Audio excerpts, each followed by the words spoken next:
y al Padre la gloria y al Hijo la gloria. Noche, que para mí es un placer y un deleite poder compartir este podcast con tu persona y con toda la audiencia. Un gozo tenerte por aquí, reitero, de verdad que tenía ganas de este podcast, ya lo íbamos a hacer en su momento y por unos problemillas pues tuvimos que posponerlo a otro día. Luego también tengo que decir para las personas que vean esto en YouTube, que no estarán tan puestos como en TikTok, donde sí que digo las cosas más a menudo. He estado 2 semanas sin hacer podcast, ya que, como muchos sabréis, he sido padre. Entonces se ve, hermano Juan, que hoy en día para pedirte la baja por paternidad es más que pedirte un préstamo de 50.000 euros, ¿no? Te tienes que marear muchísimo, son muchos papeleos. Luego el nene, ¿no? Que tenemos que estar yo y mi compañera encima de él en todo momento, es muy comedor. Pero gracias a Dios salió todo bien, lo tengo aquí en la casica, durmiendo, gracias a Dios, molestando poco, y de verdad que estoy contento de poder volver a hacer estos podcasts que tanta gente me pedía que lo volviese a hacer, y más contento aún porque no solamente tenemos aquí un siervo del Señor muy utilizado por Dios, sino que también puedo decir que es un amigo mío, es un amigo al cual admiro, y de verdad que estoy contentísimo, reitero, de que esté por aquí mi hermano Juan. Bueno, Juan, como sabes, en este podcast se trata de conversar. La gente está de espectadora, tú y yo conversamos, no hacemos mucho caso a los comentarios, sino que hablamos tú y yo. Si pasa cualquier cosa en los comentarios, tenemos muchos moderadores que nos pueden ayudar, pero lo importante es que el Señor hable a través de tu persona, a través de lo que ha hecho en tu vida, lo que ha hecho en tu casa, saber más de ti, conocerte más, conocer al siervo de Dios, porque mucha gente ve las predicaciones de los siervos, pero mucha gente no sabe por lo que pasa el siervo. Mucha gente no sabe qué hay detrás de la vida de ese hombre, que luego con su esfuerzo y su dedicación tiene que apartarse de cosas que a él le gustan para dedicar su tiempo a Dios, su ministerio, su vida a Dios. Y obviamente eso la gente tiene que empezar a valorarlo, ¿no? Eres pastor de una iglesia, ¿verdad? Ahora mismo. Sí, actualmente estoy como pastor en la iglesia de Torredonjimeno. Exactamente, y como pastor tienes unos deberes, tienes que dedicarle tiempo a tu iglesia. Y es obvio que eso requiere esfuerzo y dedicación, y eso solamente lo ejerce la persona que tiene llamado al ministerio, un llamado de Dios. Y de verdad que lo digo, nuestro hermano Juan es, como digo yo, una navaja suiza. Lo digo de verdad con el corazón en la mano. Creo que es un hermano que Dios lo utiliza para enseñar. Nunca lo había visto predicar, y recuerdo que una vez se fue a la iglesia de mi hermana, allí en Bujasor, y mi hermana me puso en videollamada la predicación. Y cuando lo escuché predicar, de verdad dije, no es normal, es que tienes para todo. Si quieres que te predique, te predica. Si quieres que te enseña. Es una persona que Dios utiliza muchísimo, y de verdad que, reitero, que la iglesia de Torredonjimeno esté gozando de tu pastoreo, yo creo que es una maravilla, de verdad que sí. Cuéntanos, Juan, que la gente conozca más sobre tu vida. ¿Conociste al Señor de joven, en algún momento de tu vida? ¿Te has criado en el Evangelio? Cuenta a la gente cómo ha sido tu cercanía a las cosas de Dios. Bueno, pues yo la verdad es que mis padres siempre han vivido en el Evangelio. Ellos tienen muchísimos años de Evangelio. Mi padre es un anciano, no es pastor, pero es un anciano de aquí de la iglesia a la que pertenezco. Y bueno, recuerdo que yo a la edad de 14 años, 15 años, estaba el hermano Antonio, obrero del cual soy ahora su pastor, el hermano Antonio de Torredonjimeno, pastor de Alcaudete. Él traía una Ford Transit roja llena de pantalones que la vendía, y tenía un hijo que se llamaba Andrés, que ahora es mi oveja, por la gracia del Señor. Y bueno, me juntaba mucho con él, y allí comencé yo a escuchar la palabra del Señor desde temprana edad, desde la calle. Pero solamente se quedó en sentir, en escuchar y poco más. De hecho, yo me reía porque era un niño, y yo me reía porque decía, esta gente está loca, allí pegando gritos, pegando saltos, hablándose gitano en el púlpito. Es muy buena persona, pero yo no me reía del gitanico, ¿no? Bueno, pues comenzamos a trabajar en La Aceituna, con una casa que le llama la Casa de los Porras, de aquí de Benjiva. Todas las niñas en el coro, él es un anciano de la iglesia.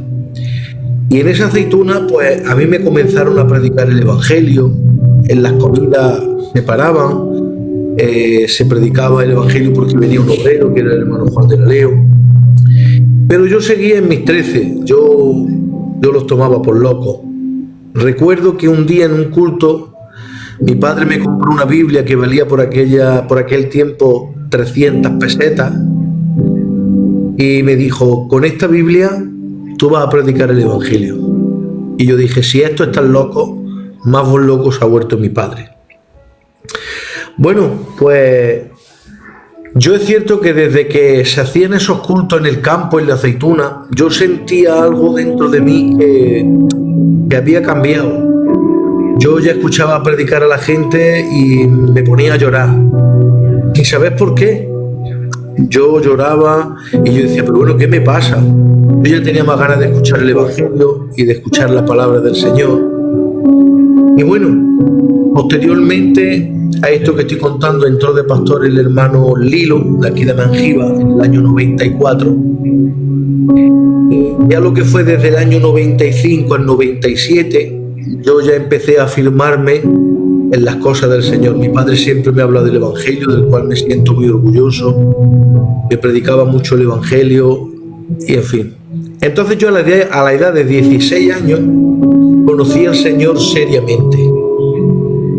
Y creo que el Señor ha hecho un milagro conmigo. Siempre que cuento esto, digo que es un milagro, José Ramón, porque tal y conforme está la vida, conforme está el mundo, creo que es un milagro de Dios que yo no haya conocido el mundo. Creo que es un milagro. Con 16 años conocí al Señor, me empecé a afirmar en el Evangelio. Tengo que decirle a toda la audiencia que yo no he fumado en mi vida, no me he embriagado en mi vida, no he participado nada del mundo en mi vida. A los 16 años conocí al Señor, a los 18 me bauticé y a partir de los 18 años a los 16 me convertí, a los 16 me bauticé, ese mismo año me bauticé y a los 18 años comencé a predicar el Evangelio que me levantó el hermano Timoteo.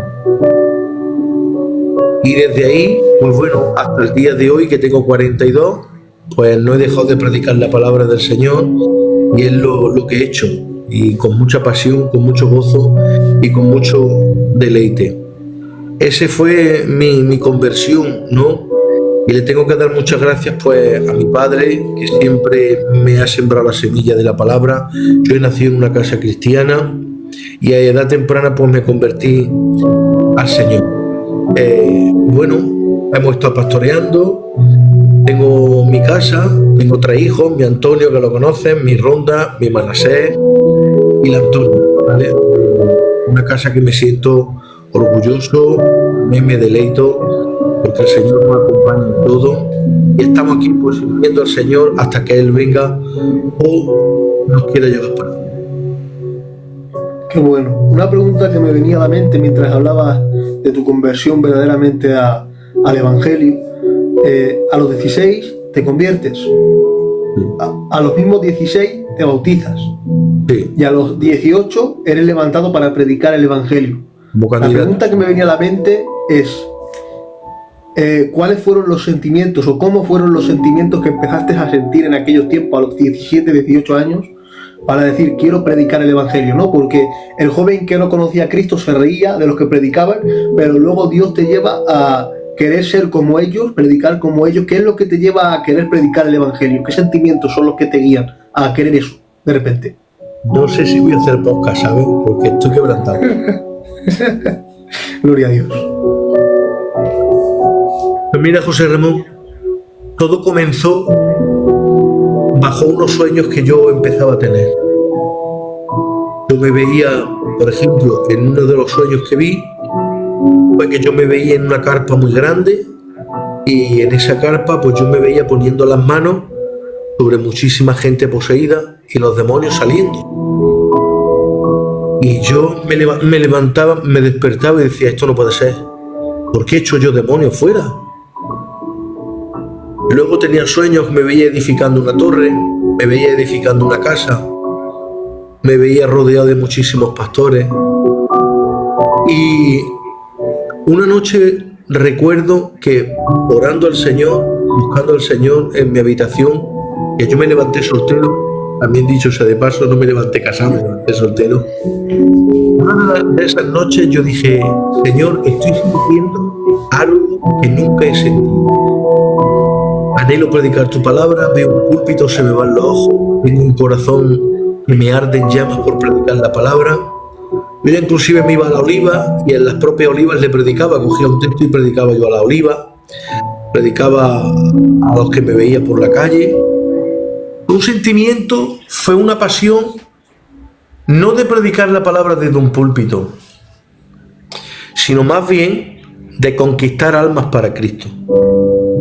Porque creo que el verdadero llamado al ministerio no es las ganas de conquistar un púlpito, es las ganas de conquistar a las almas perdidas, a las almas que están esclavizadas por el pecado. Y en mi corazón afloraba ese sentimiento, el poder alcanzar almas y ganar almas para Cristo.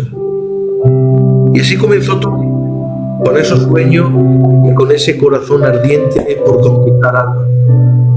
Y recuerdo una palabra que le pregunté a mi hermano Timoteo, que fue el hombre que me levantó, y le dije, Timoteo, ¿en qué se identifica que un hombre es llamado al ministerio?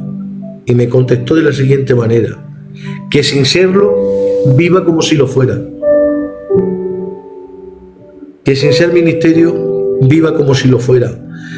En pasión, en búsqueda, en ayuno, en oración, en consagración y en carga por rescatar almas del diablo. Claro, y todos esos sentimientos yo los sentía.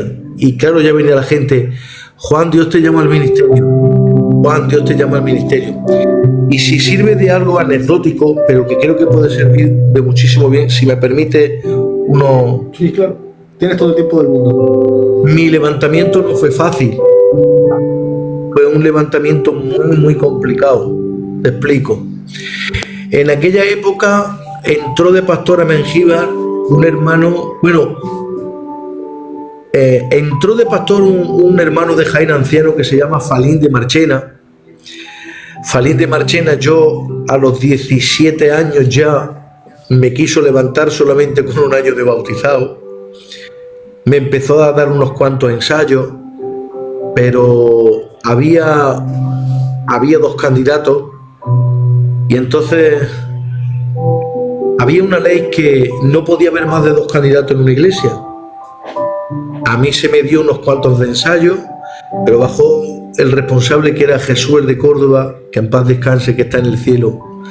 Bajó y le dijo, Falín, no puedes seguir ensayándolo porque hay 2 candidatos y no puede haber 3 por la membresía que tiene.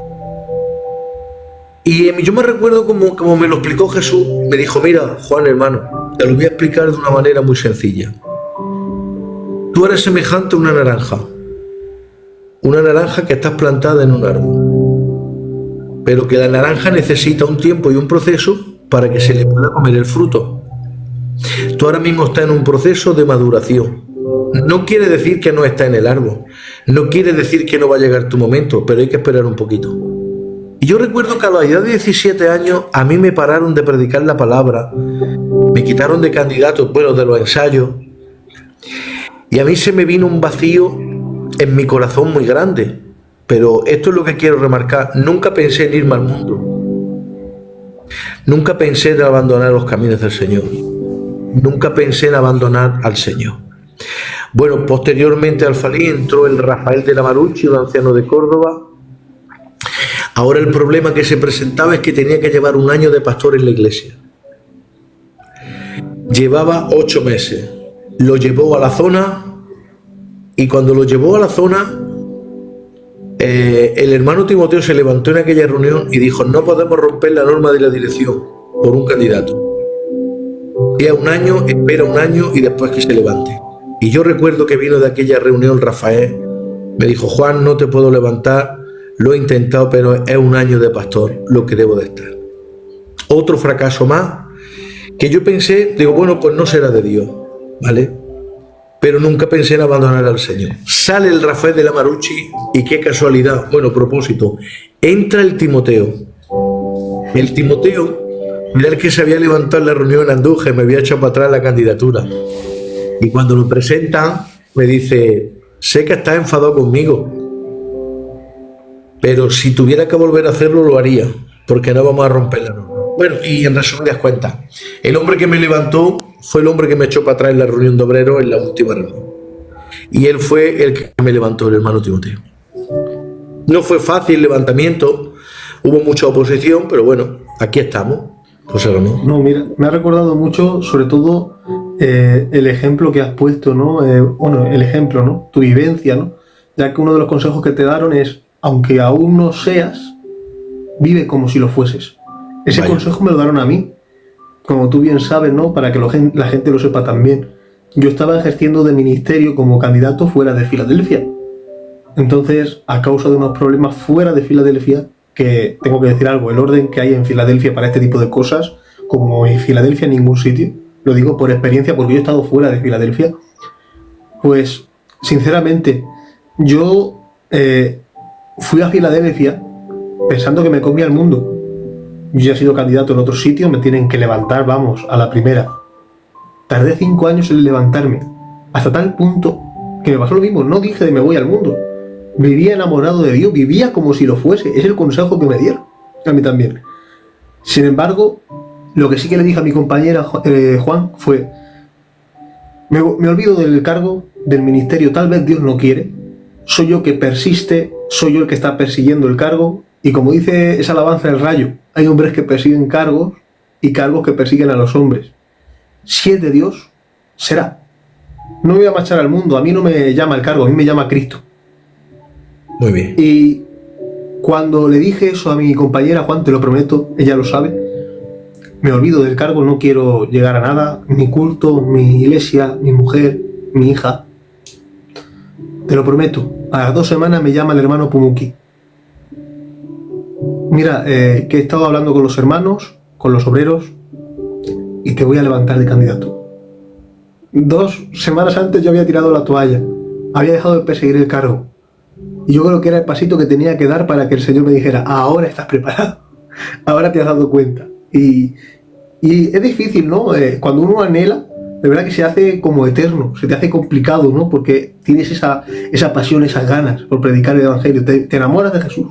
Y cuando te enamoras de Jesús, quieres hacer lo que Él te manda, lo que Él te pide en su palabra. Y estoy viendo que contigo hizo lo mismo, de verdad que me siento muy identificado en cierto sentido. Y te hago una pregunta, mira, te lo digo no por revelación divina, ni soy profeta, ni nada, de verdad, pero sé al 100% que hay una persona, como mínimo, aquí en este live, lo sé porque lo sé, que siento, hermano mío, que nunca ha dejado a Dios de lado, pero él y todos los que le conocemos sabemos que Dios tiene algo con él especial. Sí. Obviamente hay personas que están comenzando. Hay una persona aquí, te lo digo porque sé que está, lo he visto, que Dios tiene con él algo especial. Yo también lo he visto y lo Sí. corroboro.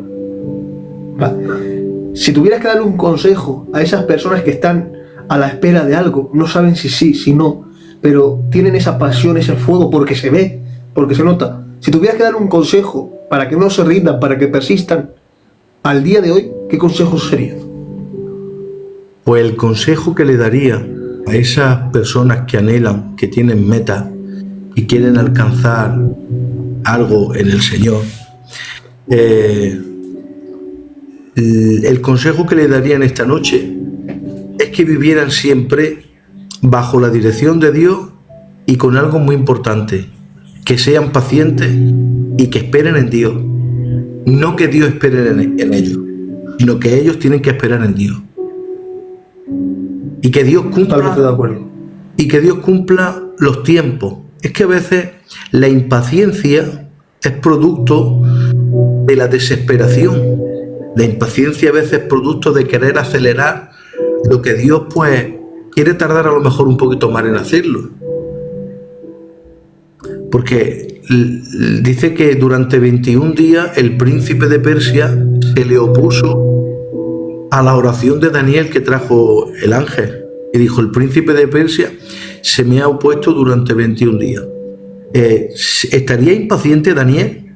Un hombre de oración, un hombre de revelación. Sin embargo, la tardanza del mensaje no produjo una falta de impaciencia y no lo tiró todo por la borda. porque a veces hay que reconocer que en los propósitos de Dios, a veces los propósitos tardan. Eso no quiere decir que no se vayan a cumplir. La oposición existe. Eso no quiere decir que va a romper el plan de Dios, porque Dios no tiene planes de segunda mano, ni planes de última hora. Él es soberano y hace lo que quiere, como quiere y cuando quiere. Así que pediría dos cosas: paciencia y vivir bajo la voluntad del Señor. Que el cargo no esté por encima de ser hijo de Dios. Yo ministraba y decía que Salomón escribió el libro de Proverbios en su estado de madurez. Y comienza el libro de Proverbios, dice: hijo de David, rey de Israel. ¿Por qué no invierte el orden? ¿Por qué no dice rey de Israel, hijo de David? Porque David había alcanzado tanto grado de madurez que entendió que era más importante ser hijo que ser rey. Por ser un rey dejo de ser hijo, malamente. Porque para ser un buen rey, primeramente tienes que ser un buen hijo. Y esa es la lectura o el consejo que le doy. Vivir siempre bajo la voluntad de Dios, aceptando lo que Él quiere para nosotros y con mucha paciencia, sabiendo que la paciencia es un fruto del Espíritu. Y más o menos, hermano Juan, ¿cuántos años tienes en el Evangelio? Bueno, pues en el Evangelio tengo desde el año 95. Desde el año 95, ahora no sé cuántos van porque las matemáticas no se me dan. 29 años. Pues 29 de Evangelio. Lo digo para la gloria de Dios, sin apartarme ni un día. 29 años de Evangelio. Aprobado de obrero voy camino de 19 años. Y bueno, y actualmente pastoreando la iglesia de Torredonjimeno, es la 14ª iglesia que el Señor me permite pastorear y estar al frente. Qué bueno. Y son muchas iglesias, es mucho tiempo en el Evangelio. Me gustaría preguntarte, ¿hay algún milagro, ya sea en tu casa o ya sea visto en otros sitios, en otros lugares, en otras familias, que te llame la atención, que tú sientas ahora de parte del Señor contarlo porque crees que va a hacer bien a la gente que está viendo esto ahora mismo? Sí. Ocurrió en mi casa. Gloria a Dios. El milagro que ocurrió en mi casa fue cuando mi Antonio venía en camino, en una de las revisiones médicas, nosotros éramos candidatos, en una de las revisiones médicas yo vi como muchísima gente, médicos, bajaron allí a la consulta de ginecología y yo me asusté un poco y me dijo el médico: tengo que dar una mala noticia. El niño, que es niño, con un tumor en la cabeza, y posiblemente a los 4 años pues deje de vivir. A mí el mundo se me vino encima. Era el primer niño. El enemigo empezó a atacarme bastante fuerte. Estaba vendimiando en Valdepeñas de la Mancha. Vino el enemigo atacándome fuerte. Tú predicas sanidad y en tu casa hay enfermedad. Sirve a Dios desde los 16 años y mira qué revés te va a dar la vida. ¿Ese es el Dios que tiene? Ante ese ataque, esa fortaleza satánica que empezó a incrementarse en mi mente, yo nunca dejé de confiar en el Señor. Y yo dije: tú eres el Dios que provee milagros, porque sigo creyendo en los dones. No soy cesacionista, soy continuista. Y recuerdo que fuimos a Pedro Muñoz a un culto. En ese culto en Pedro Muñoz se hizo una oración por el niño y a los 2 meses tuve que ir de nuevo a la consulta de ginecología para que hiciera otra revisión a ver si el tumor se había puesto más grande o a ver qué pasaba. Y bueno, vi que de nuevo se repite la misma historia, bajan muchísimos médicos, bajan otra vez muchísima gente de planta y digo: malo. Y me dice el médico, se quitó las gafas y dice el médico: me jugaría mi carrera, que el bulto ese estaba ahí. No sé lo que ha pasado, que el bulto no está y el niño está sano como una pera. Bueno, a a día de hoy tiene 20 años y sabéis que es la alegría de mi casa. Y un niño pues que Dios lo ama mucho y él ama mucho a Dios. Ese fue el milagro que yo viví en mis propias carnes y en mi casa. Qué bueno. No, tengo que decir algo y tú lo sabes bien, Juan. Obviamente no es lo mismo que lo digas tú que eres el padre a que lo diga otro. Pero a Antonio no lo quiero como amigo, como hermano. Lo quiero como si fuese familia mía. Sabe Dios que no miento. Y tú sabes que Dios tiene un propósito con él enorme. Dios lo está preparando para algo precioso. Y al final, ya desde pequeño se ve, ¿no? Aunque el mundo quiera ir tras ello, yo creo que cuando algo es de Dios, Dios hace lo imposible, incluso para que su voluntad se haga. Y la voluntad de Dios es que tu hijo, todos lo sabemos y no es un secreto, sirva a Dios al igual que su padre sirve a Dios. Porque ha tenido un buen ejemplo, gracias al Señor. Un buen ejemplo. Y es algo precioso. ¿Algún milagro más que sientas de decir? Algo que hayas visto, que ha sido lo más sobrenatural, la experiencia más trascendental que hayas vivido en tu casa, en alguna iglesia, algo que te haya hecho aprender en este camino del Evangelio. Pues sí, voy a contar el caso, pero no voy a contar la iglesia, ¿vale? Perfecto. Pues estando yo de pastor en una iglesia, recibo la noticia de que tengo que ir al hospital a orar por una persona. Y bueno, y hay un hermano anciano que se queda conmigo cerrando la puerta del culto y le digo, ¿me acompaña al hospital? Que está fulano malo y tenemos que orar por él. Sí, hermano. Bueno, pues que esto no sirva de precedente, ¿vale? Ni que tampoco me malinterpreten, sino que fue una manifestación o una operación del Espíritu Santo puntual. No quiere decir que siempre va a pasar, seguramente para enseñarme a mí lo que voy a decir. Bueno, pues vamos allí al hospital y yo siento dentro de mi interior que me dice, no ores tú, tiene que orar el hermano. Porque si tiene que orar el hermano. Y voy a poner otra vez las manos y el Espíritu Santo me dice que no, que tiene que orar el hermano. Bueno, pues el hermano que viene al hospital tenía un cáncer terminal. Y le digo, hermano, tienes que hacer tú la oración. Recuerdo que no pusimos ninguno las manos, levantó las manos, hizo la oración y a la semana justa le dieron el alta, que había desaparecido todo. Lo que yo no entendía era que como siendo yo el pastor de la iglesia tenía que orar la oveja por él. Era lo que yo no entendía, pero pude entender algo, y es que Dios se mueve como quiere, cuando quiere y de la manera que quiere. Y eso fue un vivo ejemplo de humildad para mi vida, que me pegó un golpe en la conciencia bastante grande. Esa fue una de las experiencias, entre tantas, no, que te podría contar en esta noche. Pero esa yo creo que es una relevante porque fue un pastoreo muy duro allí, en esta iglesia que estoy hablando, fue un pastoreo muy duro, de muchísima dificultad, de amenazas, un pastoreo bastante complicado.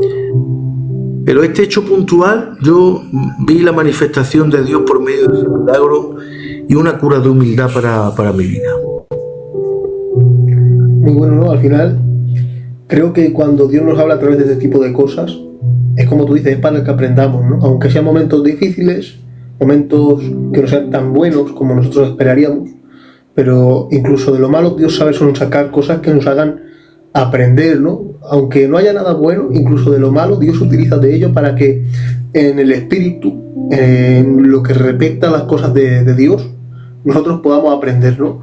Por eso yo muchas veces a todos los que pasan por aquí os hago este tipo de preguntas, Juan, de verdad, porque yo sé que cuando hablamos de lo sobrenatural, que habrá gente, obviamente, aquí que a lo mejor no haya pisado nunca un culto.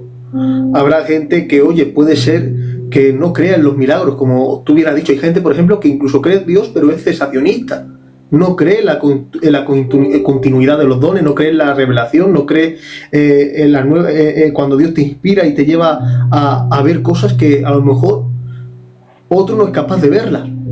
Y experimentas milagros y cosas que son sobrenaturales. Este médico, me ha gustado esa frase, me jugaría mi carrera a que ese bulto, ese tumor, fuese lo que fuese. Eso estaba ahí. Sin embargo, Dios hace las cosas perfectas. Y ves cómo Dios está con tu hijo. Vas a orar por una persona, un enfermo terminal, una persona que está a punto de terminar con su vida a causa de una enfermedad. Y sin embargo, Dios te habla de una manera ¿para qué?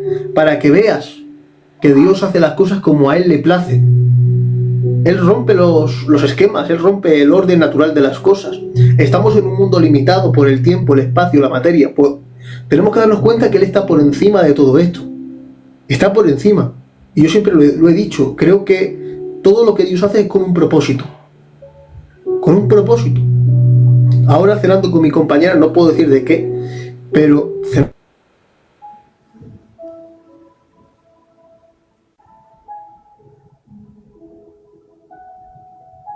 José Ramón, ¿o me quedo yo? ¿Se me escucha a mí, hermano?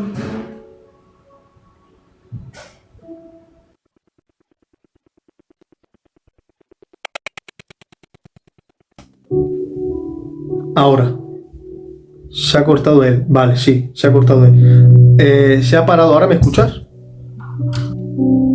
Bueno, se te ha parado de la cena. Estaba cenando con tu mujer. Bueno, ahora sí. La gente dice que te se ha parado, hermano. Entonces, no te han llamado ni nada, ¿no? No, a mí no. Vale, pues vamos a seguir. Si se para otra vez, por favor, lo decís por los comentarios, ¿vale? Nada, te comentaba, hermano, que yo ahora cenando con mi compañera recibí una mala noticia. Y normalmente una persona que vive en el mundo sin esperanza en Dios, cuando recibe noticias malas, enseguida se entristece, su cabeza cae abajo y se pone a pensar en lo peor.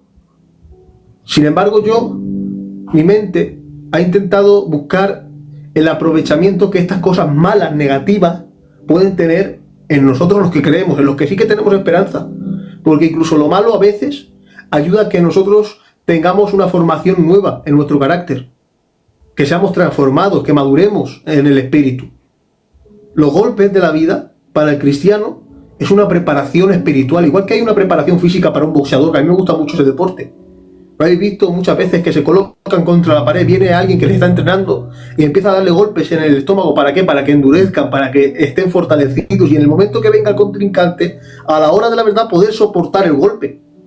Nosotros los cristianos, para nosotros, las cosas malas que suceden en la vida es eso.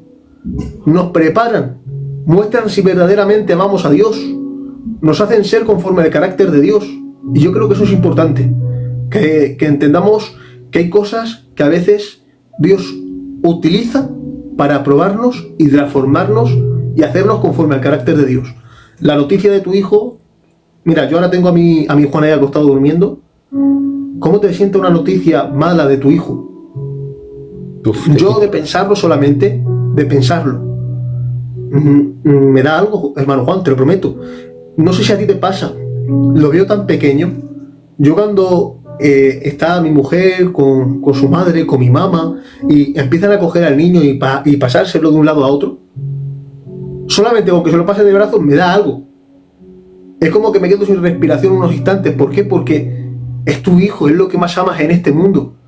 Entonces, que te llegue una noticia de este calibre y que entiendas que hay un Dios que sigue estando ahí, que sigue haciendo milagros y que no pierdes la fe, que aunque venga el enemigo, que el Señor lo reprenda, intentando meter cizaña, pensamientos malignos en tu cabeza, que tú sigas de pie y fuerte, eso denota que eres un siervo de Dios, que durante el transcurso de tu vida, aunque lo malo se ha presentado en tu vida, en tu ministerio, de cualquier forma, de cualquier manera, Dios te ha mantenido en pie. ¿Para qué?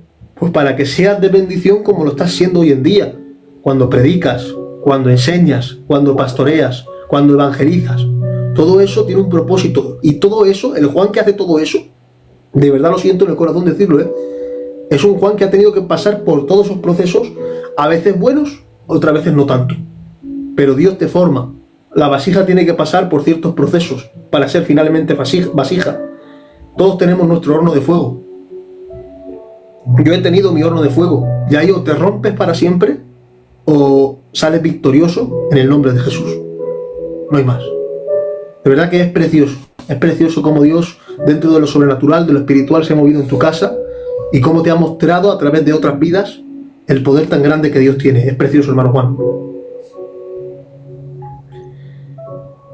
Hablando ahora también del tiempo que llevas en el Evangelio, no solamente has visto muchos milagros, que ha sido algo precioso, sino que también has conocido a mucha gente y has visto a mucha gente, muchos siervos de Dios. Obviamente, hablamos de ti, para mí, como digo, eres una navaja suiza, porque predicando eres un 10 y enseñando eres un 10. Lo digo porque lo veo, porque lo sé, por experiencia. Y como persona, ya ni te digo, una persona de verdad que se nota que tienes mucha comunión con el Señor, se nota que vives enamorado de Dios, y eso en tu persona al día a día, con las personas que te queremos, que hablamos contigo, lo demuestras. Obviamente, este camino del Evangelio te ha enseñado y te ha mostrado a mucha gente, muchos buenos predicadores. Todos son buenos predicadores cuando lo hacen según la voluntad de Dios, y todos saben enseñar muy bien cuando lo hacen según su palabra. Pero siempre hay algún maestro, algún predicador que te marca, ya sea por su manera de predicar, su manera de expresarse a la hora de enseñar. Siempre hay alguien que te marca, ¿no? Porque es como si Dios lo hubiese puesto ahí para que tú aprendas, o para hacerte bien, para edificarte a través de una predicación que te ha llegado al corazón. Yo recuerdo, siempre lo diré, predicaciones que me han marcado de por vida. Las predicaciones de nuestro Eugenio de Palma, nuestro hermano Eugenio de Palma. Yo me acuerdo que tenía 12-13 años y con 12-13 años miraba las predicaciones de este hombre de Dios y recuerdo que me llegaba al corazón. Hay predicaciones que incluso me sé hasta de memoria, porque las escuchaba día sí y día también. Siempre hay alguien que Dios coloca ahí por algo, porque te hace bien, porque te edifica, porque te enseña. Primera pregunta es, si tuvieras que destacar uno solo, hay que mojarse. Obviamente, si te dejo rienda suelta, en Filadelfia es que decimos todo, porque Dios de verdad de Filadelfia saca canela en rama. Pero si tuvieras que mojarte y decir un predicador y posteriormente un maestro que en cierta doctrina te haya enseñado mucho, ¿a quiénes dirías? Me toca mojar, ¿no? Bueno, pues como predicador, un hombre que me ha marcado mucho y que en la actualidad me sigue marcando, no ya por lo que interpreta, no solo por lo que dice, sino por la manera en la que llega. Es nuestro hermano Ismael de Barcelona. Porque no solamente predica bien, es que Dios lo usa mucho. Veo un hombre con mucho respaldo, veo un hombre con mucha iluminación de Dios. Y como yo lo conozco personalmente, porque son ya casi 12 años lo que llevamos de vivencia, es un hombre que me ha marcado en la forma de cómo Dios lo usa. Porque un mensaje, Tamara Campo, el hermano Ismael de Barcelona, a mí me ha marcado mucho porque es un hombre que ya lo vuelvo a repetir, no como usa la palabra, que es un escándalo usando la palabra, es lo que transmite, es lo que sella, es de la forma que Dios lo usa, con qué pasión, con qué gloria, con qué ponencia, qué manera de dejarse usar por Dios. Y es un hombre que, bueno, que en sus mensajes, su manera, su vivencia, sus consejos, pues me ha marcado, como predicador me ha marcado, lo siento. Y maestro, ¿a quién dirías y por qué? ¿En qué doctrina te ha marcado? Bueno, ¿en qué doctrina me ha marcado? En Cristología, que es la doctrina que más me gusta. Y el maestro que más me ha marcado ahí, pues, el hermano Pichi. Pichi tiene una forma de interpretar la Cristología que, mejorando a los presentes, en España no hay dos y fuera de España tampoco hay dos. Porque te lo hace tan ameno, tan llano, tan fácil, tan bíblico. Aprendes tanto Es que es impresionante. Y ese a mí como maestro, y en la doctrina de la cristología, que es la que más me gusta, es el maestro que más me ha marcado. Lo siento. Respetando todo y aprendiendo de todo, no, pero ese hombre a mí la cristología me marca. Está claro, no estamos diciendo que los demás sean malos haciendo la voluntad de Dios, no estamos diciendo eso, sino que siempre, reitero, hay alguien que te marca, alguien que te enseña, alguien que te muestra, y siempre hay alguien en alguna doctrina que oye, es lo que tú dices. No sé por qué llevo varios días en predicaciones, te lo prometo, en entrevistas a teólogos, en estados de WhatsApp a hermanos míos, viendo esta frase de Charles Spurgeon, la cual es: no le des de comer a las jirafas, porque las ovejas no llegan. No sabes a cuál me refiero, ¿no? Sino dale de comer a las ovejas, porque ahí llegan las ovejas y las jirafas. Y es cierto, el hermano Pichi, un tema tan profundo como lo es la cristología, que es muy profundo, lo hace sencillo para la gente, para que las ovejas que tengan menos capacidad, que no sean tan altas en este nivel, puedan alimentarse y enriquecerse de la misma manera que nosotros, que queremos buscar más allá, más en las alturas, como digo yo, en este misterio tan precioso y a la vez tan grande. Entonces, el hermano Pichi, como no, y creo que cualquiera sabe reconocerlo, es un 10 como maestro y como predicador, porque claro, has destacado al hermano Ismael como predicador, pero también hay que decirlo, es que el hermano Pichi es como tú, otra navaja suiza. Igual que como maestro Dios lo utiliza, predicador también es un 10. De verdad que es eso que tiene Filadelfia, ¿no? Que el que conoce también sabe, y el que sabe también conoce. Y es una preciosidad que un hermano como tú valora a estos hermanos del Señor, a estos siervos del Señor, perdón, que yo creo que su trabajo está más que confirmado, ¿no? Por la presencia divina del Señor. Bien, y hablando de doctrina, ¿no? Hoy yo sé que tú traes un tema muy especial, un tema que considero necesario. Hoy en día sabemos que la gente está empezando a escuchar ciertas herejías, ciertas corrientes de pensamiento que no son tal como la palabra nos narra y nos explica, sino que son nacidas de la mente humana. Es decir, la mente humana, que no es infalible, que comete errores, empieza a teorizar, a generar hipótesis bíblicas, y por desgracia cuando nosotros queremos poner nuestra interpretación sobre la palabra, ahí es cuando yace la apostasía, ahí cuando nace las herejías. Entonces, hermano Juan, yo quise que hablaras de este tema, porque yo sé que en este tema Dios te utiliza. Sé que es necesario, reitero, porque estamos viendo el problema que hoy en día estamos teniendo con estas sectas de raíces hebreas, ahora, que tanto mal están haciendo, ¿no?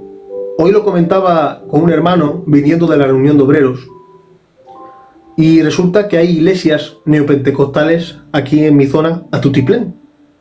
Entonces, hablando de la apología, el hermano me decía, cada uno tiene que centrarse en aquello que más daño está haciendo en su zona. Y yo decía, bueno, aquí el judaísmo mesiánico no está haciendo daño. Hay partes donde sí, pero lo que es mi zona, mi cercanía, no está haciendo daño, es inofensivo, la gente está bien preparada. No les llama mucho la atención este tipo de sectas porque ven claramente que son sectas. Ahora, yo lo sé de primera mano, el judaísmo mesiánico está arrasando en muchos lugares de España, está haciendo daño, está confundiendo a la gente muchas veces, y yo sé que por Andalucía también se ha movido fuerte. Y una de las cosas que ellos utilizan para poder intentar llamar la atención de la gente que ya cree, porque una cosa que ellos hacen y que se destaca en ellos es que no son evangelistas, ellos no salen a evangelizar, sino que son proselitistas. Intentan atraer a aquellos que están en el otro bando, que ya creen, que ya están en alguna denominación, que ya pertenecen a alguna iglesia. No van a por almas nuevas, van a intentar confundir a las almas que ya han conocido a Cristo, que ya se congregan, que ya están en una iglesia. Por lo tanto, se encargan más del proselitismo que del evangelismo. Es decir, si podemos hablar más claro, no evangelizan. Y una de las cosas que hablan es que nosotros somos somos Israel. Idolatran una bandera, idolatran una nación. Aquí hay amigos míos que saben que muchos de ellos, hermano Juan, han intentado defender las atrocidades, y lo digo otra vez, las atrocidades que el pueblo de Israel está cometiendo ahora en Gaza. Porque la organización Save of the Children, perdonad por mi inglés, ha declarado que lo que está haciendo Israel en la frontera en Gaza es un infanticidio. Han muerto muchísimos niños. Si no recuerdo mal, creo que tú también lo has visto, hermano Juan, aproximadamente 16.000 niños. 16.000 niños. Desde el año 2000, desde octubre de 2023 hasta ahora. Un infanticidio tremendo. Gente inocente. Y hay gente que, como idolatran una bandera, como idolatran una nación, mira, 17.000 aproximadamente, sí, más o menos, está intentando justificar esto. Un momento, yo no estoy diciendo, y el hermano Juan ahora nos aclarará este tema porque viene preparado, viene cargado. Reitero, no estoy diciendo que no sea el pueblo escogido por Dios por hacer estas cosas, sino que es el pueblo escogido por Dios, pero que está continuando sus vidas sin Dios, sin el Dios que les escogió. No han aceptado a Cristo en sus vidas. No viven conforme a la voluntad divina, viven conforme a la voluntad de su nación. Y lo que están haciendo es una atrocidad. Y da igual que sean el pueblo escogido por Dios, da lo mismo. Lo que hacen está mal. Gente inocente que está muriendo, y ellos se están aprovechando de la carta blanca que tiene, porque muchos, esta organización, entre otros países, se han quejado, han levantado la voz, pero hermano Juan, siguen practicando el pecado de esta manera fulminante. Correcto. Siguen matando a gente inocente.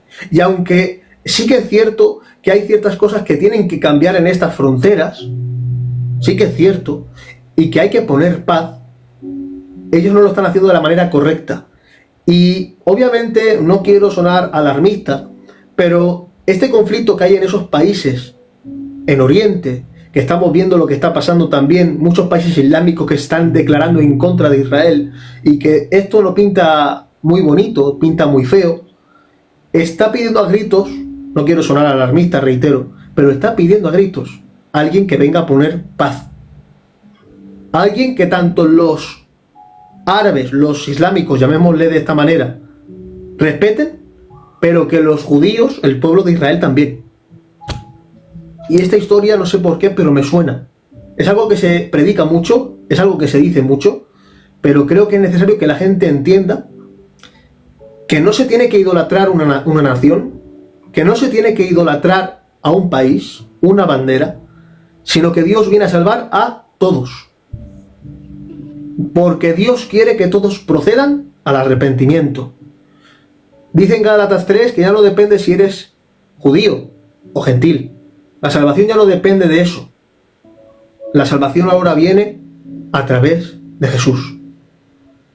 Y creo que la gente tiene que entender que esta artimaña del enemigo, que el Señor lo reprenda, que utiliza a través de estos hombres engañados y que engañan para decir, no, es que somos Israel, es que no lo entendéis, es que ahora para ser salvo tienes que declararte israelita. Conozco a gente, y tú lo sabes, hermano Juan, que ellos eran cristianos como nosotros. A causa de estas raíces hebreas, este tipo de cosas, han acabado siendo judaizantes mesiánicos. Pero luego quisieron ser judíos sefarditas, se cambiaron el nombre, vendieron todo lo que tenían y se marcharon a Israel. Y luego en Israel fueron rechazados, porque no servían ni para judíos sefarditas a causa de los apellidos y demás. Es decir, iglesias divididas, gente que se confunde, hombres que engañan y siguen engañando. ¿Cuánto daño estaban haciendo las raíces hebreas? Y creo que una de las razones por las cuales no se logra entender por qué engañan tanto y no se logra entender cuáles son sus artimañas es porque la gente no entiende bien el dispensacionalismo y la diferencia clara entre la Iglesia e Israel. Así que me gustaría que hablases sobre esto y que la gente pudiera salir edificada, por fin entendiendo lo que es el dispensacionalismo y por qué es tan diferente la Iglesia de Israel. Amén. ¿Ya, José Ramón? Bueno, pues creo que el hermano José Ramón ha abierto el camino y ha hecho una exposición magnífica acerca del tema que se escucha bien, ¿no? Del tema que nos lleva a tratar en esta noche, la diferencia entre Israel y la Iglesia. No voy a abrir el abanico en amplitud acerca del dispensacionalismo, sino que lo voy a reducir y lo voy a traer a la idea que yo quiero en esta noche transportar a la audiencia. El tema de las raíces hebreas dentro de la Iglesia, de querer judaizar a la Iglesia, de querer mandar a la Iglesia a los ritos del Antiguo Testamento, yo lo voy a tachar de herejía. Lo voy a tachar de herejía porque la Biblia en ningún momento en el Nuevo Testamento nos da luz y nos alumbra a que volvamos a ese rito, sino todo lo contrario. Aquí el problema radica en que no hacemos la diferencia entre lo que es Israel y lo que es la Iglesia. Porque Israel es Israel y la Iglesia es la Iglesia. No que la Iglesia es el Israel continuado, ni que la Iglesia es el Israel espiritualizado en este tiempo. Porque eso la Biblia no lo afirma ni tampoco lo enseña. Bajo esta premisa tenemos que aclarar un poco dos ideas de pensamiento, dos postulados que la teología nos ofrece, como es la teología del pacto o la teología del dispensacionalismo. Nosotros nos postulamos en el dispensacionalismo clásico, mientras que hay otra corriente que es la teología del pacto, la teología de la sustitución, la teología del reemplazo, que ahora las vamos a ver. Posicionándonos en estas dos corrientes de pensamiento, tendremos que decir que nosotros los cristianos no nos posicionamos en la teología del pacto ni en la teología del reemplazo, porque la Iglesia no está reemplazando a nadie, ni la Iglesia es el Israel espiritual, sino todo lo contrario. La Iglesia en este tiempo es el proyecto que Dios está utilizando por medio del rechazo de Israel. Entonces, voy a hacer una aclaración para no hacerme muy largo tampoco, pero sí matizar lo que quiero decir. Vamos a hablar qué es el dispensacionalismo, ¿vale? El dispensacionalismo es una forma de ordenar las cosas, es una administración, es un sistema o una genérica. En la teología, una dispensación es la administración divina de un periodo de tiempo. Cada dispensación es un periodo divinamente asignado por el plan divino. El dispensacionalismo es un sistema que reconoce estos periodos establecidos por Dios para poner en orden los asuntos del mundo. El dispensacionalismo tiene dos características primordiales. La primera, una de las características es que consiste en interpretar o hacer una interpretación exacta y literal de la Escritura, especialmente de la profecía bíblica. Y la segunda característica que sostiene el dispensacionalismo es que hace una distinción entre lo que es la Iglesia y lo que es Israel. Dentro del programa de Dios, el dispensacionalismo clásico identifica 7 dispensaciones que aparecen en la Biblia hablando del plan de Dios para la humanidad. Y esas 7 dispensaciones pues las registra la Biblia, que son el periodo de inocencia, de conciencia, de gobierno humano, de promesa, de ley, de gracia y de reino milenial. Estos no son medios de salvación, sino maneras en las que Dios se ha relacionado con el hombre. Y cada dispensación incluye un modelo reconocible de cómo Dios obró con las personas que vivieron en esa disposición o en esos tiempos o en esas dispensaciones. Y ese modelo se basa en tres cosas. Uno, una responsabilidad. Dos, un fracaso. Tres, un juicio. Y cuatro, una gracia salvífica para poder seguir hacia adelante.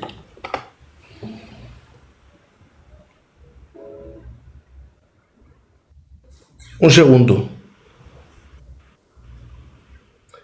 Y una gracia salvífica que nos hace seguir hacia adelante.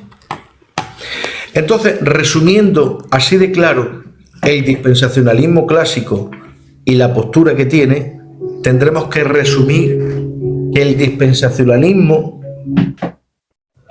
es una forma o una interpretación, ¿vale?, donde abarca el reino milenial, la segunda venida de Cristo, el arrebatamiento y la distinción entre la Iglesia e Israel.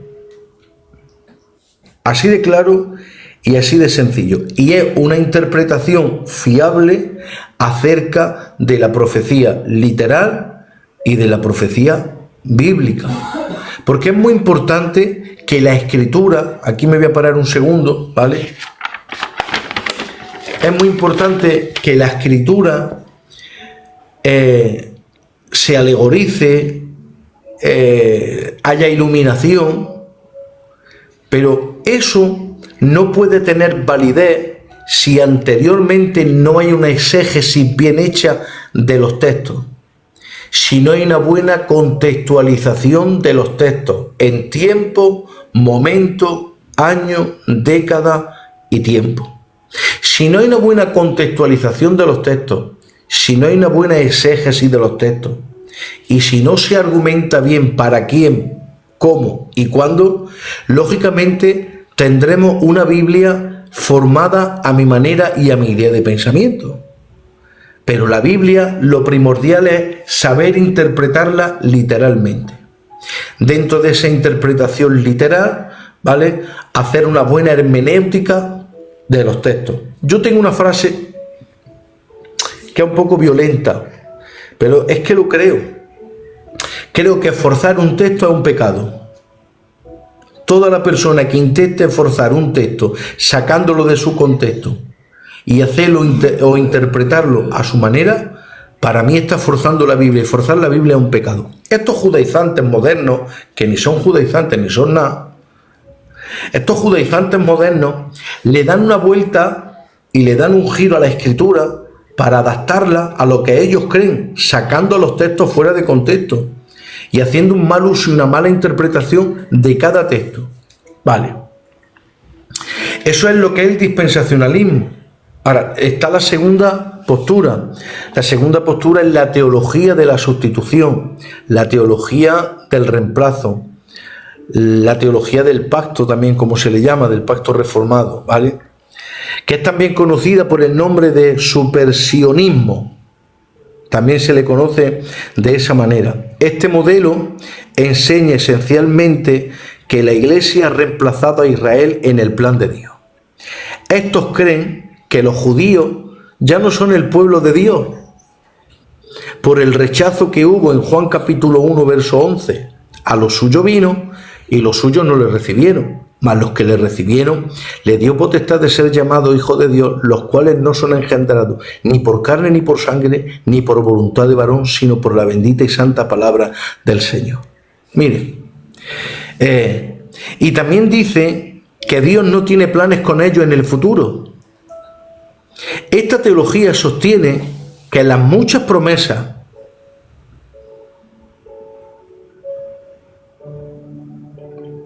ahora vi el contexto histórico, hermano. No hagas caso a los comentarios, No. Es normal. Es que es importante traer esto, porque si no traemos esto yo creo que es la raíz para irnos después a la Biblia, ¿vale? Hombre, lógico. Esta teología sostiene que las muchas promesas hechas a Israel en la Biblia se cumplen en la Iglesia y no en Israel. Así que las profecías tocantes a la bendición y a la restauración de Israel y a la tierra prometida son espiritualizadas en la Iglesia. El concepto de que la Iglesia es Israel son diferentes. Se enseña claramente en el Nuevo Testamento. Esos son los dos postulados que hay acerca de esta doctrina. El postulado de la sustitución y el postulado de el dispensacionalismo clásico. El dispensacionalismo clásico hace una separación entre lo que es Israel y lo que es la Iglesia.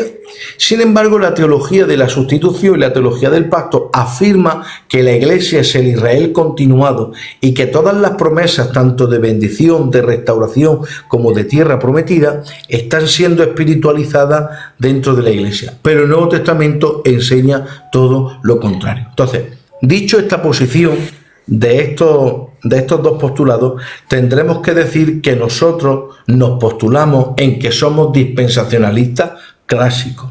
¿En qué sentido? Que afirmamos que la escritura literal es el método de interpretación, que le damos veracidad a las profecías bíblicas y que hay una distinción entre lo que es la Iglesia y lo que es Israel. Mira, en el Nuevo Testamento hay varias diferencias que ahora, si me da tiempo, tocaré algunas. La Biblia enseña que la Iglesia es una creación enteramente nueva que llegó a existir en el Pentecostés, Hechos de los Apóstoles capítulo 2, y continuará hasta que se efectúe el arrebatamiento. Y los textos que tenemos, Efesios capítulo 1, verso 9 al 11, Primera Tesalonicenses capítulo 4, verso 13 al 17.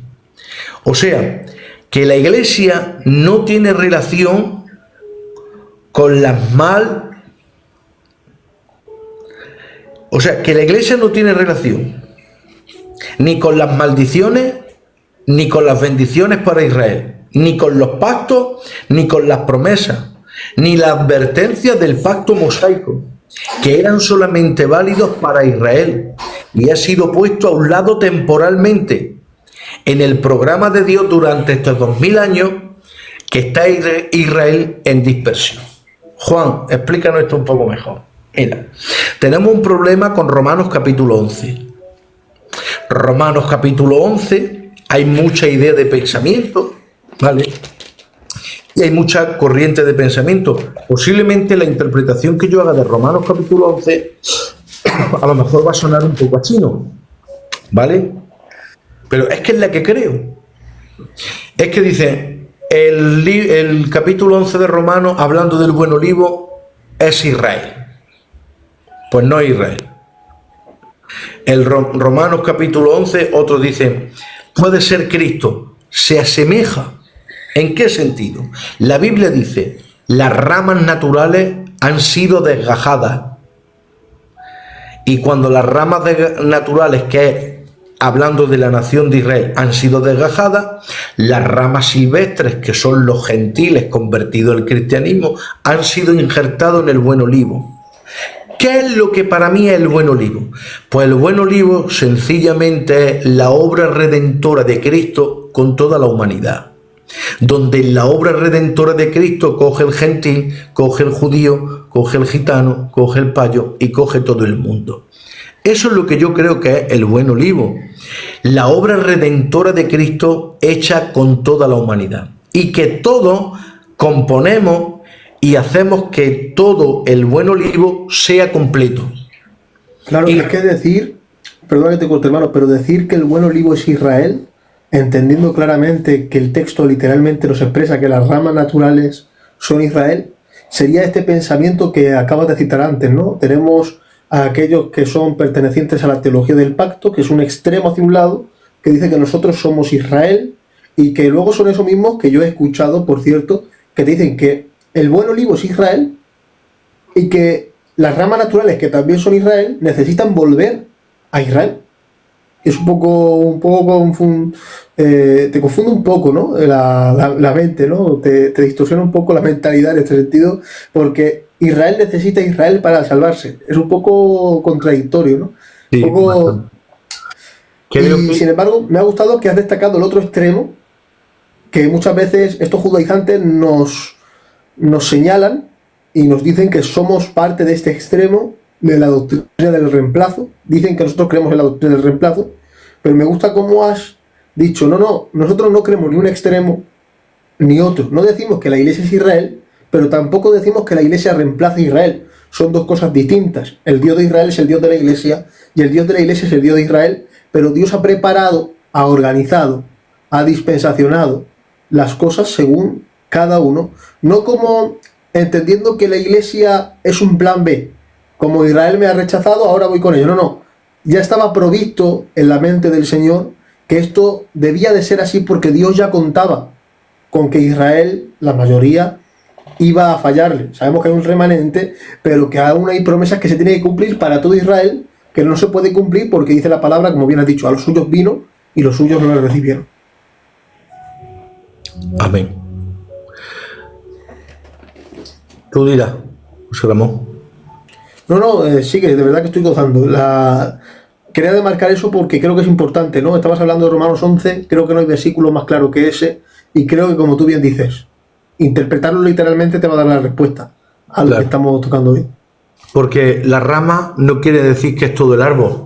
Las ramas son parte del árbol, pero el árbol, el buen olivo, ¿vale?, lo compone toda la obra redentora de Cristo que ha hecho con la humanidad. Y ahí tenemos cada todo.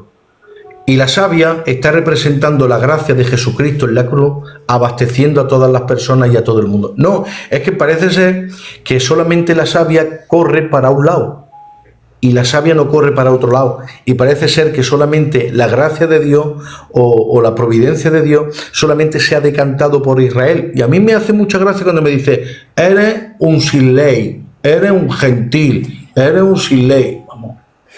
Es que no tienen por dónde cogerlo. Vale, entonces, esa es uno de los problemas que tienen Romanos 11. Claro, ellos dicen, si el buen olivo es Israel y las ramas silvestres, que son los gentiles, han entrado en el buen olivo, reemplazando a las ramas naturales, lógicamente la iglesia es el Israel continuado.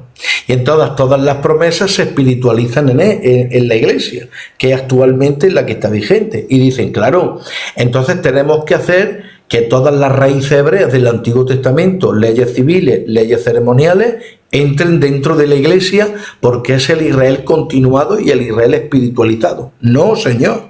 Porque la Biblia no habla de eso en Romanos 11. La Biblia dice que las ramas naturales, que es Israel, están en un estado de estupor. Y los gentiles, las ramas silvestres, han sido injertados en el buen olivo. En la obra redentora de Cristo. En la manifestación de su gracia con la humanidad. ¿Vale? Dicho eso, ahora, que Israel tiene su plan. Ahora mismo está en un estado de estupor, dice la Biblia en Romanos capítulo 11, por el rechazo que tuvieron al Mesías. Cuando el Señor vino, el Verbo vino en su primera manifestación, en su encarnación, todos sabemos que Israel rechazó a Cristo. Por ese rechazo, las ramas naturales se desgajan. La Biblia dice que está en un estado de estupor. Al estar en un estado de estupor, las ramas silvestres, que son los gentiles, el cristianismo convertido al evangelio, aceptando la muerte y la resurrección de Cristo y la regeneración de su obra en nosotros por medio del Espíritu Santo, convenciéndonos de justicia, de juicio y de pecado, actualmente la iglesia tiene el plan Dios con ellos. Ahora, ¿Israel tiene su plan? Claro que tiene su plan.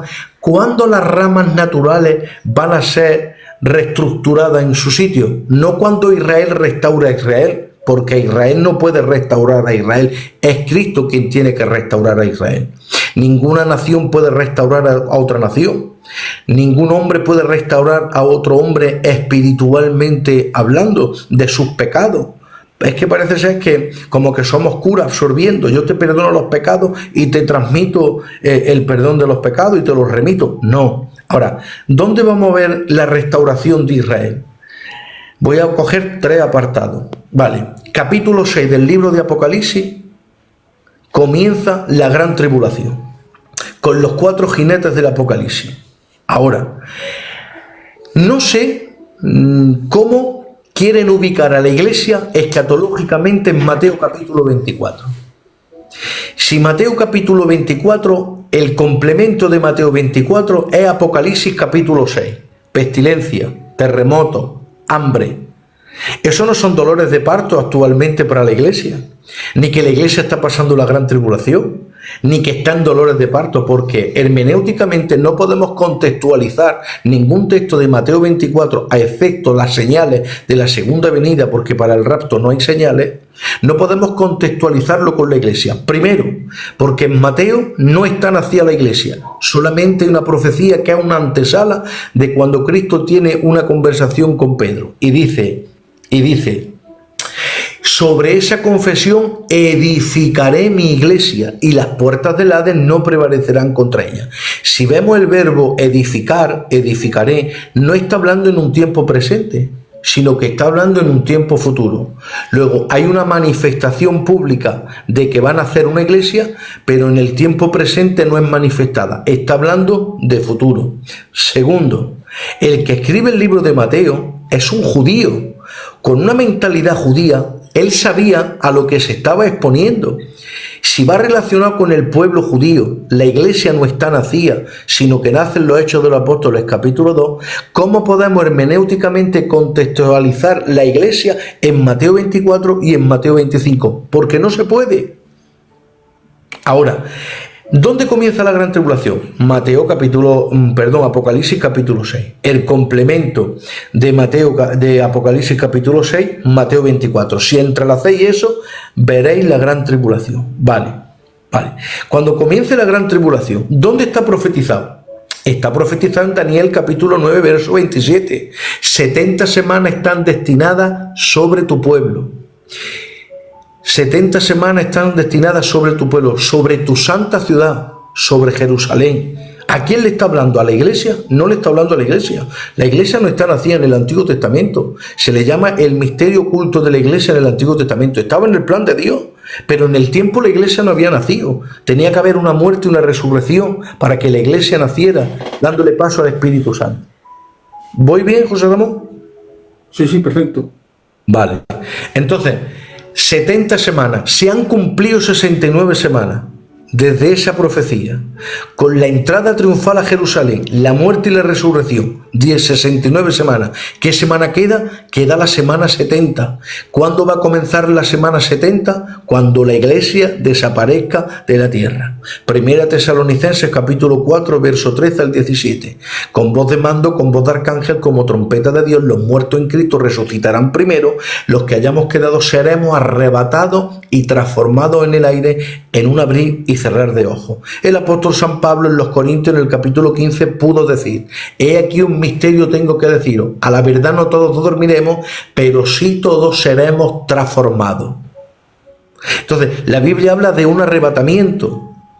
La Biblia habla de que la iglesia va a desaparecer del planeta Tierra.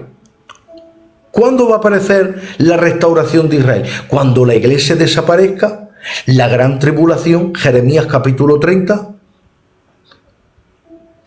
está hablando de Israel, dolores, angustia, pacto, está hablando de Israel, ¿vale? Ahora, ¿cómo va a ser la conversión o cómo va a ser la reestructuración de Israel en el Nuevo Testamento, la gran tribulación? Pues tenemos dos argumentos muy importantes. Primero, en el capítulo 7, si la cronología de Apocalipsis está bien hecha, que ahí no vamos a entrar, en el capítulo 7 aparecen los 144.000 sellados. Y en el capítulo 11 aparecen los dos testigos.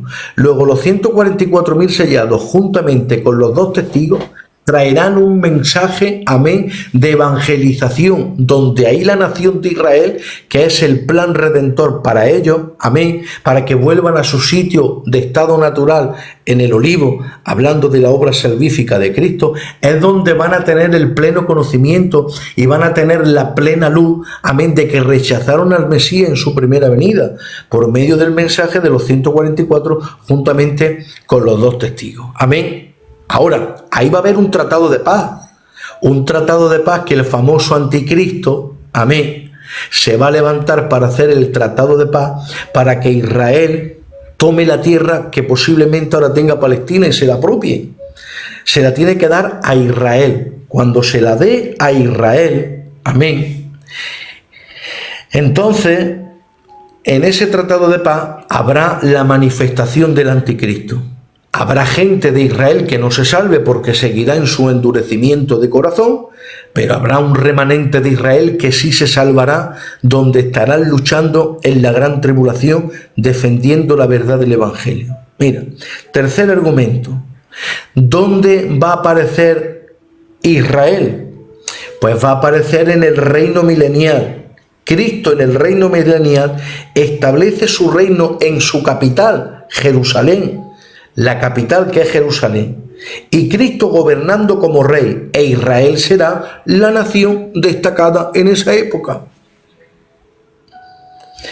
Esa va a ser la restauración de las ramas que ahora están desgajadas en el buen olivo. Israel, en la gran tribulación, es donde van a tener su momento de salvarse. Lo estoy haciendo fácil, ¿no? No, es que yo creo que lo hemos dicho antes, ¿no? Aquí he señalado 2 versículos, hermano Juan, porque me ha gustado eso que has dicho al principio. Yo creo que es algo importante, ¿no? Creo que era algo que tenía que quedar claro, ¿no? Algo imprescindible. Es el hecho de que no estamos en ninguno de los 2 extremos que he mencionado antes, ¿no? Ni somos Israel en cualquier tipo de perspectiva, no somos la Israel espiritual, ni tampoco hemos reemplazado a Israel. Pero es que el texto que estás utilizando, hermano, creo que es buenísimo. En el versículo 17 dice: pues si algunas de las ramas fueron desgajadas, que es lo que estás mencionando, y tú, siendo olivo silvestre, has sido injertado en lugar de ellas y has sido hecho participante de la raíz y de la rica savia del olivo. Y dice: no te jactes contra las ramas, y si te jactas, sabe que tú no sustentas a la raíz, sino a la raíz a ti. Es decir, aquí vemos la diferencia, ¿no? No te jactes respecto a esas ramas. Es decir, hay una diferencia que es notoria entre las ramas naturales y las ramas silvestres. Y Dios le habla a las ramas silvestres diciéndole que no te jactes tú de referente a las otras ramas que eran naturales y que han sido desgajadas. Pero es que en el versículo 24 dice: porque si tú fuiste cortado del que por naturaleza es olivo silvestre y contra naturaleza fuiste injertado en el buen olivo, ¿cuánto más estos que son las ramas naturales serán injertados en su propio olivo? Es decir, creo que estos 2 versículos, hermano, destacan la diferencia entre los dos tipos de ramas que hay, pero a su vez destacan que Dios no ha desechado para siempre a esas ramas que ha quitado, sino que volverán a ser injertadas. Hay otras traducciones que hablan: si ha sido bendición para nosotros el hecho de que fueran quitadas, porque por el hecho de ser quitadas ahora estamos nosotros, ¿qué será del día en el que estemos todos juntos? Porque Dios solamente tiene un solo pueblo, solamente hay un solo pueblo de Dios. Ahora, dentro del plan soteriológico, es todo lo que estás diciendo. Ni somos ellos, ni les hemos reemplazado. Somos distintos, pero ambos somos de Él. Y eso creo que es algo que está quedando muy claro. Una exposición tremenda, hermano mío. Sigue adelante. Bueno, pues dicho esto, la Biblia nos da luz acerca de las 25 diferencias que hay entre Israel y la Iglesia. Yo las voy a ir enumerando, ¿vale? Para que se vayan viendo, y luego se pueden ir analizando una a una con textos bíblicos. La primera diferencia: Israel es un pueblo terrenal, pero la Iglesia es un pueblo celestial. La segunda: Israel tiene promesas terrenales con prosperidad terrenal. La Iglesia tiene promesas espirituales con recompensas celestiales. Israel no va a tener el juicio de galardones, el tribunal de Cristo. La Iglesia sí. A Israel siempre le mandaba el Señor ángeles. A por la Iglesia viene Él. Tercera diferencia: a Israel se le ordenó el diezmo. A la Iglesia se le propuso en su corazón ofrenda voluntaria. A Israel, cuarta diferencia: a Israel se le mandó separarse del resto de las naciones. A la Iglesia se le ha dado la gran comisión de predicar a todas las naciones. Quinta diferencia: Israel tenía un sacerdocio limitado de la tribu de Leví. En la Iglesia todos somos sacerdotes. Sexta diferencia: Los israelitas tienen restricciones para llegar a la presencia de Dios. La iglesia tiene plena libertad. Séptima diferencia. Israel tenía un sumo sacerdote que era un hombre. La iglesia tiene un sumo sacerdote perfecto y eterno. Es más, aquí me quiero parar un segundo, ¿vale? Sí, perfecto. Una de las cosas por las que Cristo tomó una naturaleza humana es porque tenía tanta ganas de que le viéramos cara a cara, sabiendo que en su espíritu no podía, adaptó una forma humana para siempre y eterna para que la iglesia lo viera.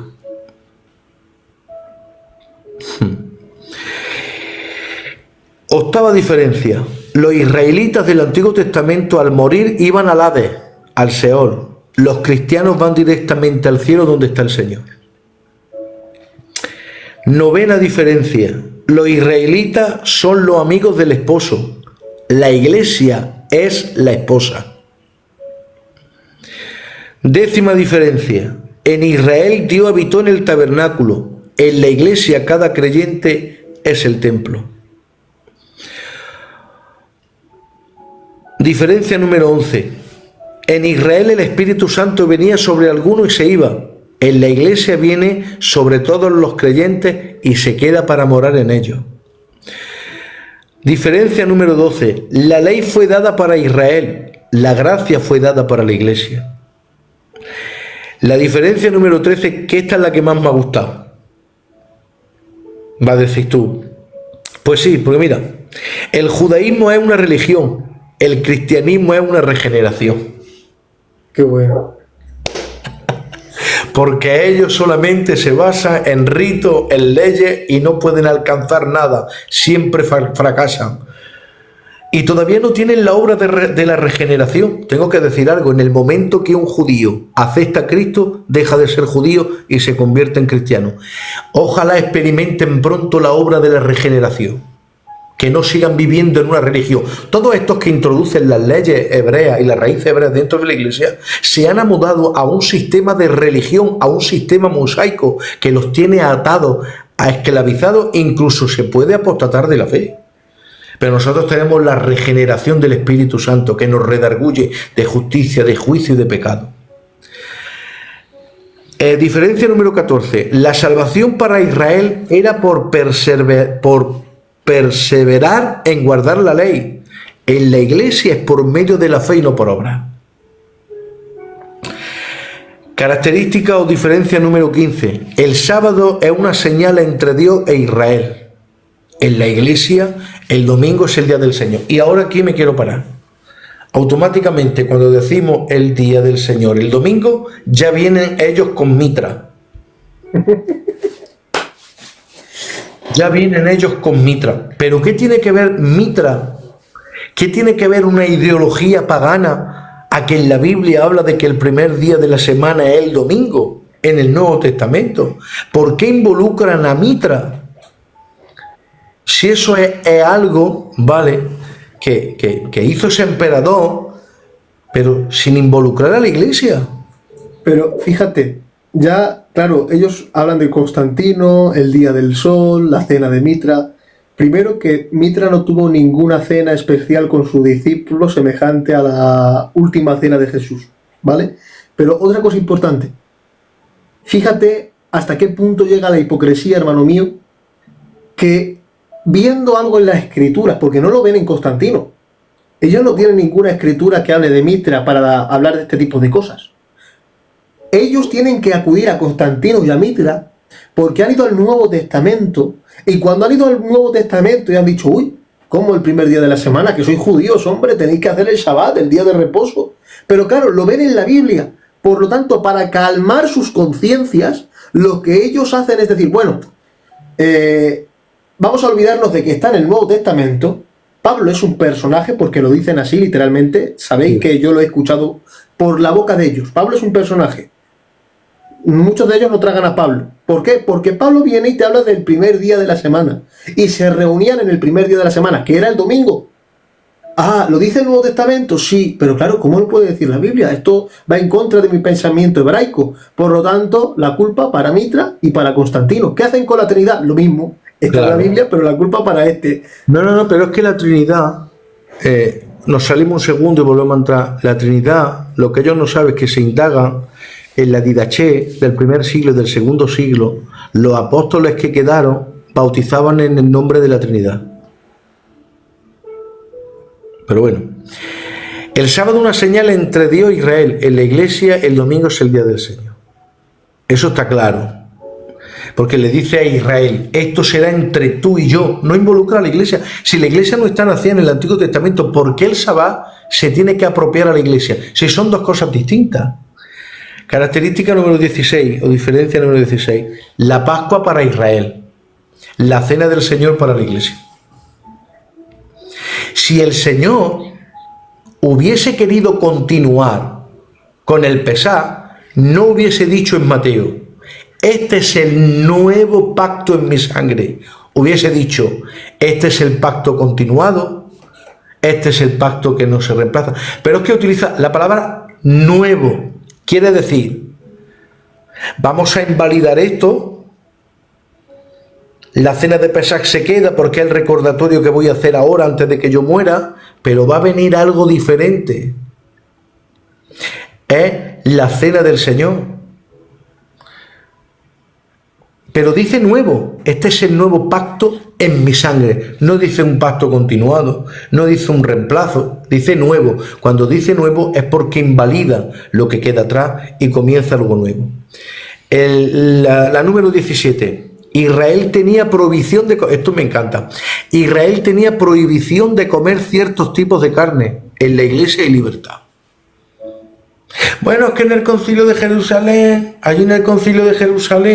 allí se dijo que no se comiera de los ahogados, de los sacrificados. Pero señores, queréis hacer una buena hermenéutica de esos textos y esa excepción que hace el apóstol San Pablo, ¿y por qué lo hace en el concilio de Jerusalén? Si posteriormente al concilio de Jerusalén San Pablo hubiese querido ir afirmando eso, tanto en las cartas paulinas como en las cartas pastorales, hubiese argumentado lo de los alimentos. Pero es que ya no lo argumenta más. ¿Por qué ahí hay una excepción? Hay una excepción porque la iglesia está en cierne, está empezando a proliferar el evangelio. Y sabe San Pablo que tiene judíos no convertidos y tiene judíos convertidos y tiene gentiles convertidos. Entonces, para que la iglesia no se parta, para que la iglesia no se rompa, hace una excepción puntual, pero con la intención de que la iglesia no se rompa, sino que traiga unidad. Y fue una excepción puntual que el apóstol hizo ahí en el concilio de Jerusalén.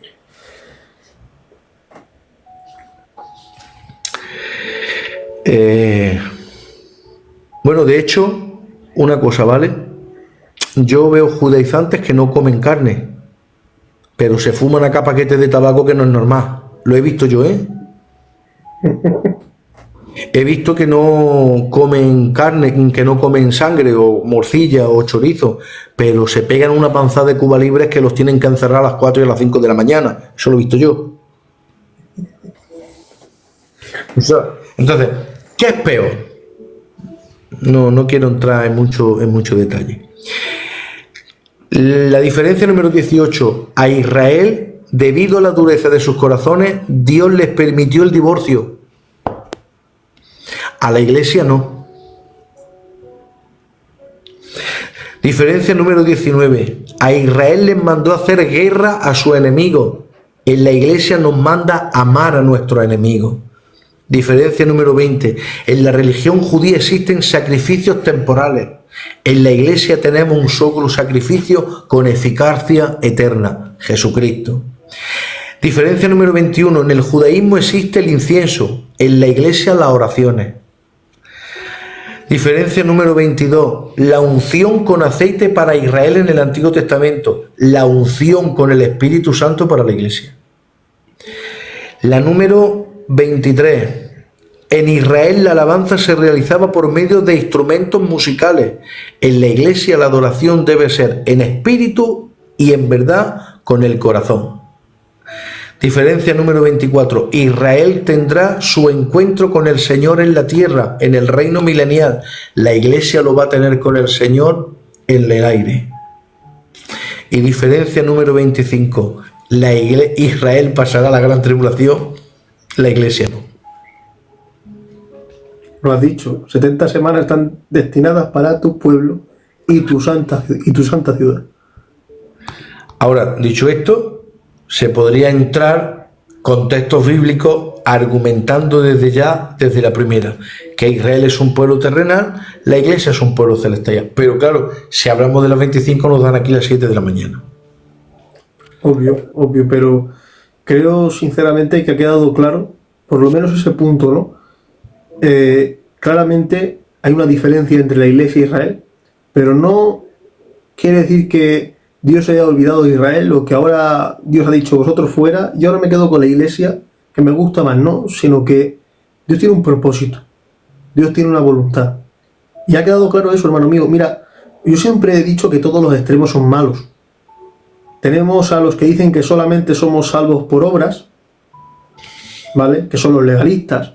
Y luego tenemos a aquellos que dicen que no hay ley ninguna y que son los antinomianos. Un segundo. Este que pone "has trabajado bien" es un obrero de mi iglesia.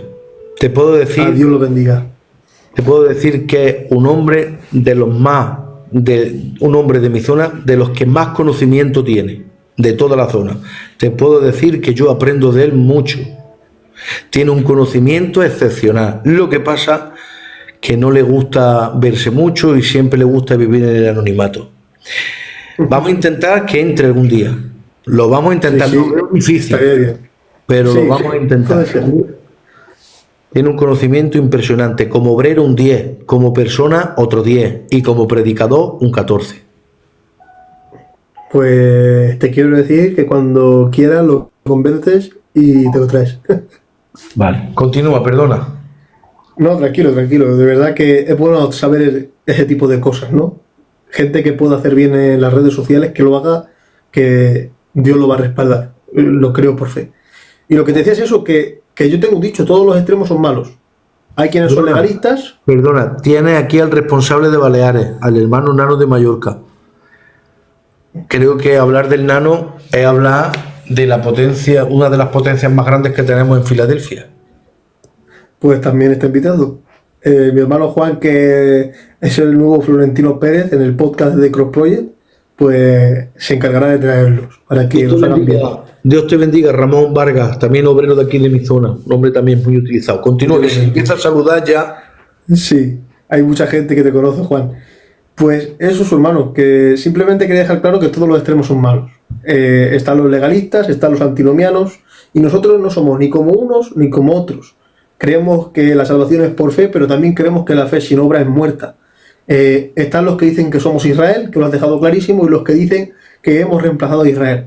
No somos ni unos ni otros. Nosotros claramente creemos que Israel es una cosa, nosotros somos otra. Has declarado las diferencias que hay entre nosotros y Israel de una manera maravillosa. Como hubieras dicho, creo que cualquier persona que quiera indagar sobre esto va a ver que hay versículos bíblicos que respaldan este pensamiento que viene del dispensacionalismo. Y una cosa que me gustaría destacar y dejar claro antes de que terminemos el directo es que, como tú bien sabes, el tema del dispensacionalismo, hay personas que achacan y empiezan a decir que esto fue inventado por los jesuitas, que si el dispensacionalismo existe gracias a la Biblia Scofield, etcétera, etcétera, etcétera. Creo que habéis podido ver que el hermano Juan en ningún momento ha tenido que usar la Biblia de Scofield o ha tenido que mencionar a la Cunza o al otro que no recuerdo cómo se llama, sino que lo único que ha hecho es hablar referente a la Escritura y proporcionar información que es visible en la Escritura. Romanos 11, para mí es que si llegas a hacer una exégesis pura y dura, extendida de Romanos 11, solamente con eso, hermano Juan, ya hubieras dejado claro a esta gente lo que verdaderamente la palabra expresa referente a este tema. Y me encanta porque no solamente has usado Romanos 11, sino que te has extendido más y has explicado esas 25 diferencias que son claras. Es que no es que estés diciendo algo que viene de tu mente, que no has ido a la Biblia de Scofield, reitero, que el hermano Juan te ha dicho cosas que tú leyendo la Biblia te das cuenta, que Israel es una nación, que Israel se basaba en un día a la semana, el descanso era el sábado. No, no. Ahora Jesucristo para nosotros dice que vengan a mí los cansados y trabajados, que yo les haré descansar. Hay un versículo precioso, hermano Juan, Colosenses capítulo 2, versículos 16 y 17. Que nadie te juzgue, este es Pablo, que nadie te juzgue en comida, bebida, fiestas, lunas nuevas y días de reposo. Y dice, todo lo cual era sombra de lo que había de venir. Entonces, creo que si hay gente que no se haya enterado de esta clara diferencia entre Israel y la Iglesia, y sigue persistiendo de que somos la Iglesia, o que somos Israel, o que somos los que han reemplazado a Israel, creo que no entiende nada. Aunque nosotros nos centramos más en aquellos que dicen que somos Israel, porque de verdad, por eso te he traído y por eso quería que hablaras de este tema, hermano Juan. ¿Tú sabes el daño que están haciendo estas personas? ¿Tú sabes que son sus artimañas? Lo he intentado hacer de una manera sencilla y clara y escueta, pero para que la gente almacene la información necesaria, no para cargarlos de información, sino para que tengan claro la visualización de la Biblia y qué nos quiere decir la Biblia, que Israel es Israel y la Iglesia es la Iglesia. Perdona, continúa. No, perfecto, no tengo nada más que añadir, simplemente que ha sido una bendición, que ha quedado muy claro, porque es algo visible en las Escrituras. No vienes a añadir a las Escrituras, no vienes a pasarte las Escrituras y a poner tu pensamiento, más que poner a imponer tu pensamiento por encima de la Escritura, no, de ninguna manera. El hermano Juan ha venido como siervo del Señor a tomar las Escrituras y decir, en las Escrituras vemos esto, así hasta 25 diferencias. Ha sido Romanos 11, ramas naturales, ramas silvestres, y me ha encantado la manera que has tenido de decir quién es el buen olivo. Porque hay gente que lo resume en Jesús, Dios, y está bien, lo entiendo, lo puedo llegar a entender, a comprender, vale. Pero decirlo de la manera que lo has dicho, referente a la salvación de Dios para el hombre, referente a la gracia de nuestro Señor Jesucristo, es precioso. Porque, reitero, para terminar, y ya dices lo que tengas que decir, hermano mío, no es que a Israel le haga falta Israel para ser salvo. A Israel le falta Jesús en su vida. En su vida, correcto. A los suyos vino y los suyos no le recibieron. Oh Jerusalén, ¿cuántas veces he querido juntarte como la gallina junta sus polluelos y no habéis querido? El Señor quiere juntar a Jerusalén de nuevo. Quiere volver a los suyos, pero no es el tiempo. Ahora es el tiempo de los gentiles. Y cuando termine este tiempo de los gentiles, Dios volverá de nuevo a centrarse en su pueblo escogido, porque reitero, su pueblo escogido. Amén. Están cometiendo infanticidio, esa nación está cometiendo infanticidio y es el pueblo escogido por Dios. No significa que lo que estén haciendo es bueno, al revés, está mal. Y eso es señal de que Jesucristo tiene que llegar, de que Jesucristo les hace falta, pero sabemos que antes va a venir alguien a poner paz entre estos países islámicos y Israel. Va a ser alguien que los árabes van a respetar y a su vez va a ser alguien que los propios judíos también van a respetar. Muchos serán engañados, pero Dios quiera que el pueblo de Israel se salve. Oremos por ellos, oremos para que Dios siga con su voluntad, que lo va a hacer, y para que el pueblo judío, el pueblo de Israel de verdad, no los judaizantes baratos, como dice mi hermano Juan, no los judaizantes de broma, sino para que los judíos de verdad puedan convertirse a Jesús en el día de la prueba. ¿Algo más que decir, hermano Juan? No, por nada, que para mí ha sido un placer, me he sentido muy a gusto, gracias a la audiencia por estar ahí, que hay creo 136.